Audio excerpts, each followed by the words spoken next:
47 days. Wait, since what? Since Marcus sent the 2 a.m. voice note. Oh my gosh, yeah. For 47 days, nobody listened to it, nobody pressed play until now. So welcome to Just Johnny and Sophie. We're so glad you're hanging out with us today. Yeah, and today our mission is to unpack a highly unusual set of sources.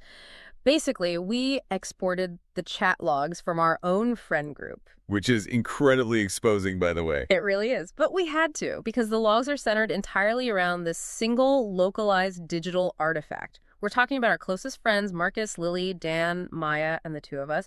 And for the last month and a half, this entire group was totally paralyzed by one specific file. A 4-minute audio message. Sent by Marcus at exactly 2:17 in the morning. So we analyzed the timestamps, and today we are going to break down the exact psychology of why this happened to us. And why it probably happens to you, too. Exactly. Because, it is the absolute definition of a digital ticking time bomb. I want you listening right now to just picture your own group chats. We all have that one thread, right? Oh, yeah. The one that acts as the constant heartbeat of your social life. Right. So imagine it's the middle of the night, you're half asleep, you pick up your phone, and the screen brightness is just searing your retinas. A worst feeling. Yeah. And suddenly a notification appears.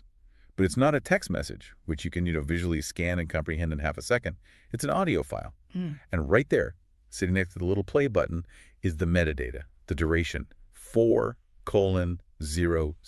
Just seeing those numbers like 4 minutes flat, Yeah. It induces this very specific cold sweat kind of dread. Oh, completely. When I was pulling together the notes for today, I was trying to figure out how to describe why this paralyzed all of us for 47 days.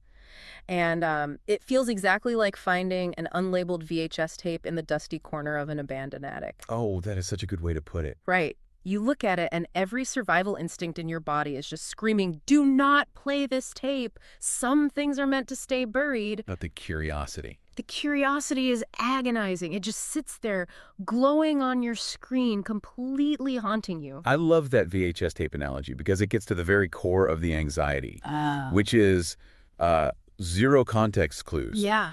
Like when we communicate via text, we have punctuation, we have emojis, paragraph breaks. All those visual indicators of tone. Exactly. A voice note strips all of that away. It is purely asymmetrical communication. You think about the mechanics of how we interact, right? If someone calls you at 2 a.m., it's a synchronous event. It's a two-way street. Right. You pick up the phone and you instantly assess their breathing, their panic level. And you can interject. You can say, hey, slow down. What's wrong? You actually have agency in the conversation. But a voice note is a monologue. You are totally stripped of your agency. You become a hostage. You're a hostage to the speaker's pacing, their dramatic pauses, their emotional state. You cannot speed them up, and you definitely cannot calm them down. You are just strapped into the passenger seat, and they are driving the car. But wait, I want to push back on what actually causes the paralysis here. Okay, yeah. Because looking at the chat logs, the timing seems just as weaponized as the format. Like, is it the sheer length of the audio? The fact that 4 uninterrupted minutes is practically a podcast of its own? Or is it strictly the 2:17 a.m. timestamp that causes the system failure? That is the million-dollar question. Because, if Marcus sends a 4-minute voice note at 2 in the afternoon, I don't think we have a 47-day standoff. No, you're exactly right to question that, because it's not one or the other. It is the violent intersection of the two. The intersection. Yeah, let's look at the evolutionary biology of how our brains process time and threats. Our circadian rhythms condition us to expect danger in the dead of night. Like thousands of years ago, a loud noise at 2 a.m. meant there's a predator in the camp. Right. And today, our brains map that exact same physiological response. The cortisol spike. Yeah, the activation of the amygdala, we map all of that to digital notifications. If Marcus sends a 15-second voice note at 2:17 a.m., your brain quickly calculates the threat. It goes, oh, he's lost his keys or he's locked out of his apartment. Right, because it's localized. It's an easily solvable problem. You play it immediately to help him. Exactly. It's actionable. You fix it and go back to sleep. But 4 minutes at 2:17 a.m. That's a whole different level. That implies a level of emotional density that nobody's nervous system is prepared to process during the REM cycle. It is not a quick favor. It is a manifesto. An existential crisis. Your brain automatically assumes the absolute worst-case scenario. To press play is to willingly invite chaos into your life. Which perfectly explains the anatomy of our collective avoidance over those 47 days. The way our friend group handled this, well, or rather completely failed to handle this, is such a fascinating case study in modern digital behavior. It really is. The chat logs show 4 distinct psychological reactions, basically mapping out the fight, flight, freeze, and fawn responses. Oh, watching everyone dodge this bullet was incredible. So let's walk through the data. Let's start with Maya, because Maya represents the ultimate flight response. Maya's data point in the log is perhaps the most telling of where we are currently at as a society. Exactly. So Maya saw the message, she felt the curiosity, and she bravely pressed play. And then, well, according to her own admission in the chat weeks later, she listened to exactly the first 10 seconds, 10 seconds. which was apparently just silence, heavy breathing, and some rustling sounds. And what did she do? She immediately got distracted, closed the app, and swiped over to look at something else. I mean, is she just a terrible friend? Right. Or is there something deeper happening there? It is entirely neurological. Maya's reaction is a textbook example of modern digital fatigue and, really, the mechanics of the attention economy. Because we're so conditioned by algorithmic platforms? We need that instant dopamine hook. Think about how social media works now. If a piece of media doesn't establish its premise, its stakes, and its payoff within the first 3 to 5 seconds, We just abandoned it. We're trained to scroll. Maya's brain literally applied that exact same algorithmic filtering to a message from a close friend. Wow. Because there was no immediate gratification, just 10 seconds of ambient room noise, her brain's reward center basically said, there is not enough dopamine here to justify the cognitive effort. Abort. I find that terrifying, honestly. The idea that our platform habits have entirely rewired our interpersonal friendships. We literally cannot survive the intro of our own friends' lives if they don't hook us like a viral video. It's bleak, but okay, if Maya was flight, then Dan was the ultimate freeze response. Oh, let's talk about Dan. Dan opened the chat, saw the 4-minute timestamp, and did absolutely nothing. He didn't press play. He didn't type a response. He didn't even send a question mark. He just stared at the notification. And if we look at the underlying mechanics of that paralysis, Dan was essentially experiencing a computer RAM crash. A RAM crash. Yeah, I know people might look at Dan's reaction and think, oh, he's just being lazy. But that is a total misdiagnosis. Dan's mental operating system crashed because it lacked the processing power for the assumed emotional file size. That makes so much more sense than just calling him lazy. It's an overload. Exactly. Yeah. It's deeply tied to cognitive load theory. In the digital world, to acknowledge a message is to accept total responsibility for it. Right, once those little blue check marks trigger. Or once the system shows you've listened to the audio, you are trapped in a social contract. You are now socially and morally obligated to respond with a proportional level of emotional labor. And 4 minutes of emotional labor at 2 a.m. is huge. Dan's brain calculated the cognitive load of that, realized he didn't have the mental RAM to execute it, and just froze. So by simply staring at it without interacting, he remained in the state of plausible deniability.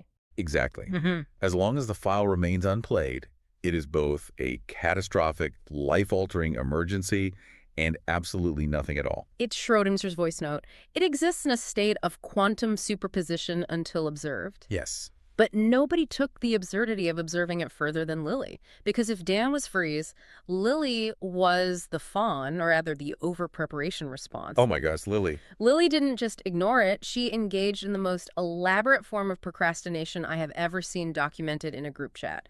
She actually considered listening to it, and she developed an entire multi-step plan to do so. It was a strategic wellness itinerary just to press a digital button. Yes, she literally outlined it for us. She said, I need to make a cup of chamomile tea. I need to sit in the exact center of my living room where it's quiet. And I need to make sure I have the emotional bandwidth before I open this. Think about how hilarious and honestly slightly tragic that is. We have reached a cultural inflection point where we need a strategic, step-by-step wellness plan just to consume a message from someone we love. We are treating a simple digital notification like we're putting on a bomb disposal suit. Which highlights a fascinating shift in how we view boundaries, doesn't it? It really does. Over the last few years, pop psychology has really championed this idea of protecting your peace and guarding your mental space. Which is super important for mental health. Crucial. But Lily's reaction shows how we've weaponized that concept against basic, unpredictable social friction. We are so bombarded by high-stakes information all day long, news alerts, work emails, algorithmic outrage. That the thought of willingly inviting 4 minutes of unvetted late-night emotion into our brains feels like a genuine biological threat. Exactly. We erect these massive, impenetrable defensive architectures, even with our closest friends. And those architectural defenses held firm for 47 days. 47 days of absolute deafening silence on this one specific topic, while the group chat just continued around it. Talking about lunch plans and TV shows. Right, as if there wasn't a glowing radioactive core sitting at the center of the thread. But, as with all standoffs, there had to be a breaking point. And this brings us to the climax of the chat logs. And a psychological tactic I really want to dissect.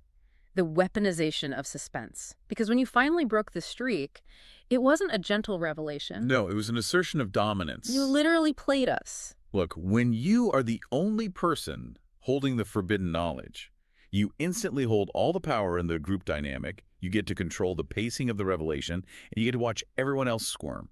And the context of how the standoff ended is just so absurdly mundane compared to how it started. After a month and a half of treating this voice note like a cursed artifact, you broke the streak on a random, lazy Tuesday afternoon. Yep. There was no crisis. The tension had completely evaporated from the environment. You were just sitting around, incredibly bored. And in that state of utter Tuesday afternoon lethargy, you finally just pressed play. The environmental contrast there is beautiful. The voice note was born in the heightened, dramatic, cortisol-soaked atmosphere of 2.1 a.m. But it was finally consumed in the most lethargic, low-stakes, dopamine-depleted environment possible. Right. But instead of just summarizing the contents for the group, you immediately call me and drag out the reveal. I had to. You literally said, I know what the message says, but I'm not going to tell you yet. The psychological torture of that. I want to understand the mechanics there, because when you keep someone in suspense like that, especially after a 47-day buildup, you're not just sharing information anymore, are you? No, you're putting on a psychological performance. The brain hates an information vacuum. Right. When you deliberately withhold the resolution of a mystery, you force the listener's brain to cycle through every possible extreme to fill that void. Because the stakes were set at 2 a.m., the group's imagination runs wild. Is Marcus moving away? Did he get fired? Is he secretly in love with someone in the group? Did he commit a felony? The longer you stretch out the silence, the more horrifying the projections become. The suspense essentially turns the listener's own imagination against them. Which is exactly what made the actual truth so earth-shatteringly funny. Oh, man. After 47 days of agonizing over what this 2 a.m. manifesto could possibly contain, after bracing for the emotional impact of a life-altering crisis, it turns out it was just Marcus, Completely calm.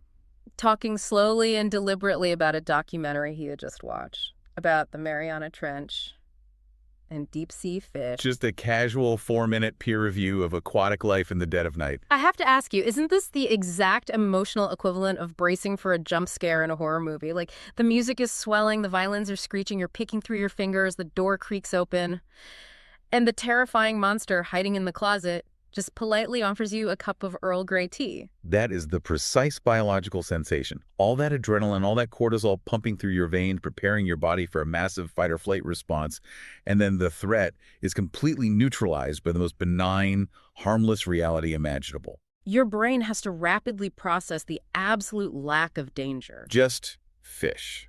He had thoughts about the pressure at the bottom of the ocean. He found certain bioluminescent traits very interesting. That was the entirety of the crisis. What's fascinating here, and what the chat logs really illuminate, is how this entirely recontextualizes Marcus's behavior. It is what we might categorize as peak Marcus. Yes.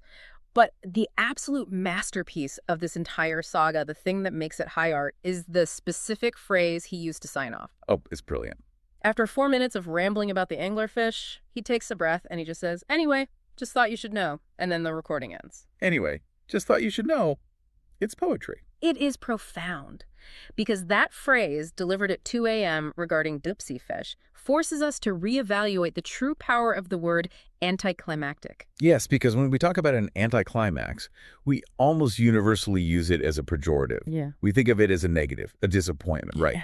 A massive letdown after a big buildup. But in this specific psychological context, the anticlimax was a profound gift. It's the release of a pressure valve. We had actively inflated this balloon of anxiety for 47 straight days, utterly convinced it was going to pop and shower us in emotional shrapnel. And Marcus just gently untied the knot and let the air squeak out in the form of casual marine biology. Exactly. It completely absolves the listener of any responsibility. Just thought you should know explicitly means no response is required. No emotional labor is being demanded. It was just a guy alone in the dark thinking about fish and wanting his friends to know that the fish are, in fact, incredibly interesting. It perfectly shatters the societal illusion we discussed earlier that everything happening at 2 a.m. is an emergency. Sometimes 2 a.m. is just a time when a guy watches a documentary and wants to share the wonder of the universe. And the aftermath of this realization in the chat logs was just as funny as the wait itself. Because once the truth was out, the spell was entirely broken. The curse was lifted. People finally felt safe to go back into the chat and actually listen to the audio file themselves. And this leads to my absolute favorite data point in the entire story. Dan. The guy whose mental RAM crashed, who spent 47 days just staring blankly at the notification out of sheer terror.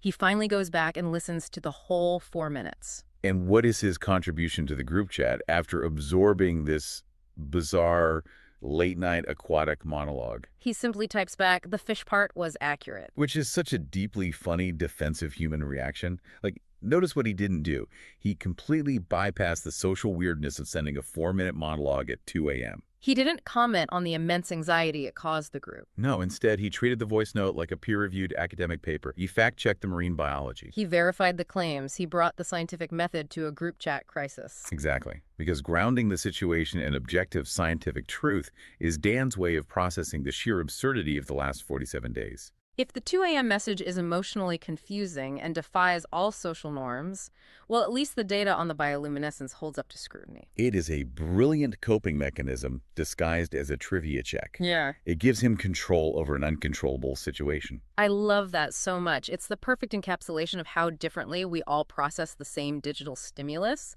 But we cannot wrap up this analysis without talking about the final secret contained in these logs. The most bizarre psychological twist of this entire saga. Because after all the dread, all the avoidance, the agonizing suspense, and the eventual hilarious relief, if you look at the timestamps and the replies, nobody ever told Marcus they finally listened to it. The absolute code of silence. Yes. Why do you think a close friend group, after surviving this ridiculous self-imposed ordeal together, would mutually decide to maintain this absolute vow of silence toward the very person who started it? Well, if we connect this back to the broader mechanics of group dynamics, telling him the truth would instantly ruin the magic. For 47 days, that unopened voice note ceased to be just a message. It became a monument in the center of your group chat. It was a piece of shared mythology. It became significantly bigger than Marcus himself. It acted as a mirror, reflecting everyone's individual neuroses right back at them. Right. It reflected Maya's lack of attention span, Dan's cognitive paralysis, Lily's obsessive boundary setting. Precisely. It was a psychological Rorschach test. And the moment someone replies to Marcus and says, "Hey man, love the fish talk," you collapse that grand mythology back down into a mundane, everyday reality. Oh, that makes so much sense. By mutually choosing not to tell him, the group preserves the purity of the anticlimax.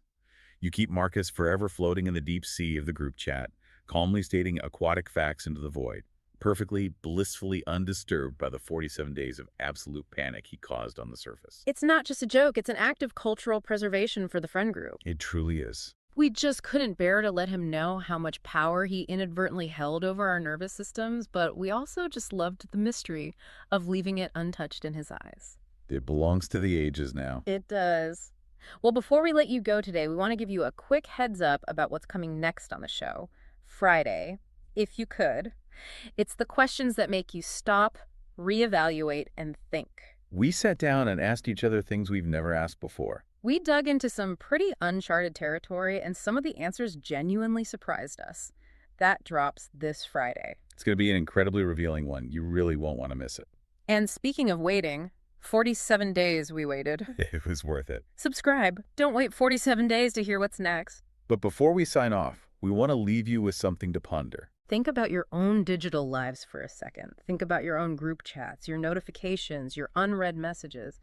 What does it say about the fragility of our modern relationships that we will willingly project 47 days of pure anxiety, build massive psychological walls, and invent catastrophic worst-case scenarios over a single message from a close friend when all they really wanted to do was share a quiet, beautiful moment about a deep-sea fish? We assume the worst of the technology. And by extension, we assume the worst of the moment. So next time you see a 4-minute voice note glowing in the dark at 2 a.m., maybe, just maybe, press play.